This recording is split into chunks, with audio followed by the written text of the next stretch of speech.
আসসালামু আলাইকুম ভিউয়ার্স, কেমন আছেন সবাই? আশা করি আলহামদুলিল্লাহ আপনারা সবাই ভালো আছেন। এই দেখেন আমার আগের বাচ্চাগুলো খুব বড় হয়ে গিয়েছে, নিজেরা নিজেরা এখন খুব ভালোই খেতে পারছে, খুব ভালোই লাগছে। তো আজকের মূল কারণ হচ্ছে আজকের যে ভিডিওর মেন টপিক, তো সেটা হচ্ছে আমি দেখাবো আপনাদেরকে কীভাবে হাঁড়ি থেকে বাচ্চাগুলো বের করতে হয়। আমার যে বাচ্চাগুলো দিয়েছে ওই বাচ্চাগুলো আর কি বের করবো আমি আজকে। তো হাঁড়ি থেকে বের করে রেখে আবার পরিষ্কার করে আবার দিয়ে রেখে দেবো। তো এটা আজকে আপনাদেরকে দেখাবো, আমি একটু সময় নিয়ে দেখাচ্ছি আপনাদের। আজকে আরও একটা আপডেট দিব আপনাদের, যে আমার যে খরগোশটা আছে না, একটা খরগোশে আর কি খুব অবস্থা খারাপ, আপনারা তার সাথে ওটার জন্য দোয়া করবেন। তো এটা আমার প্রথম খরগোশ ছিল, তো দেখাচ্ছি আপনাদের। এই যে আমার যে প্রথম খরগোশটা, ও একবারে রোগা পাতলা হয়ে গিয়েছে, জানি না বাঁচবে কি না, চেষ্টা করছি বাঁচানোর জন্য। দেখুন কী একদম অবস্থা হয়ে গিয়েছে এটা। এখন এই যে কানের ভিতরে ফুসফুস হয়ে গিয়েছে, এর মধ্যে একদম পুরো শুকিয়ে গিয়েছে। তো দেখি এটার জন্য আর কি কী করা যায়।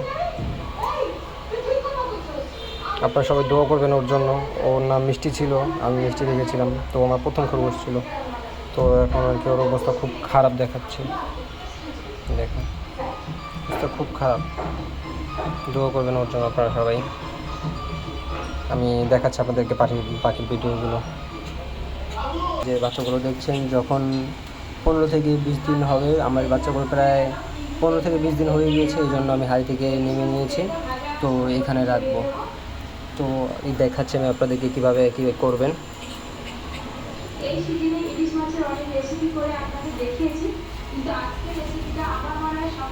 একটু দেখুন টিস্যু দিয়ে একটু করে দিলে বাচ্চাগুলো আর কি একটু সেফভাবে থাকবে।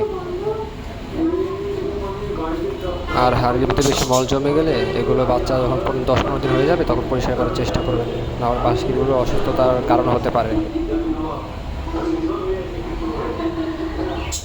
দেখেন বাচ্চাগুলো চোখ ফুটে গিয়েছে।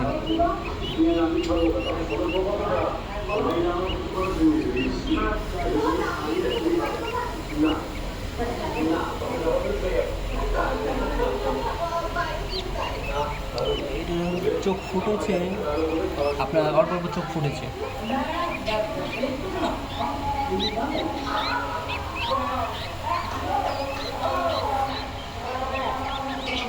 এটা চোখ ফুটেনি বললেই চলে, তাও নামিয়ে দিয়েছি এটা ছোটো বাচ্চাটা।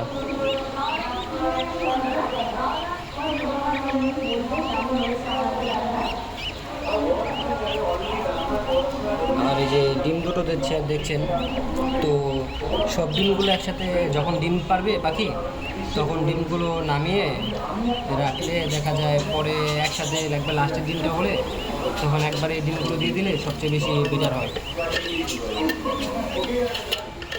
এই আলাদা আলাদা করে দিলে বাচ্চা ডিম ফুটে না সবগুলো একসাথে, দেখা যায় অনেকটা।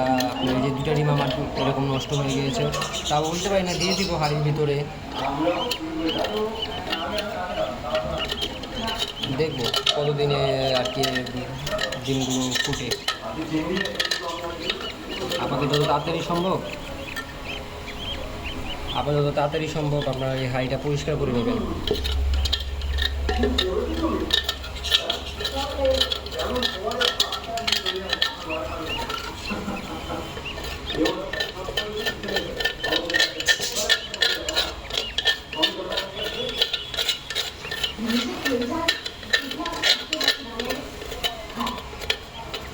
এই দেখেন এই যে হাঁড়িটা পুরো পরিষ্কার করে ফেলেছি, ভিতরে একদম পরিষ্কার, ঠিক আছে। তো এখন আমি বাচ্চাটিকে আবার পুনরায় রেখে দেবো। আর হাঁড়ি থেকে বাচ্চা কখন বের করবেন? হাঁড়ি থেকে যখন বাচ্চা বের করবেন তখন আপনার বয়স যখন দেখবেন নিজে নিজে যখন হাঁড়ি থেকে বের হয়ে যাচ্ছে বা বের হতে চাচ্ছে, ঠিক ওই সময়টায় আপনার হাঁড়ি থেকে বাচ্চাগুলো বের করে দেবেন। ডিমগুলো দিয়ে দিলাম।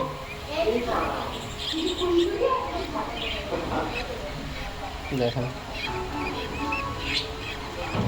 আবার জায়গা মতন রেখে দেবো। আজকের জন্য এতটুকুই। আপনারা নেক্সটে আরও আপডেট দিয়ে দেবো আমি এই পাখিগুলো, ঠিক আছে? আল্লাহ হাফেজ গাইস।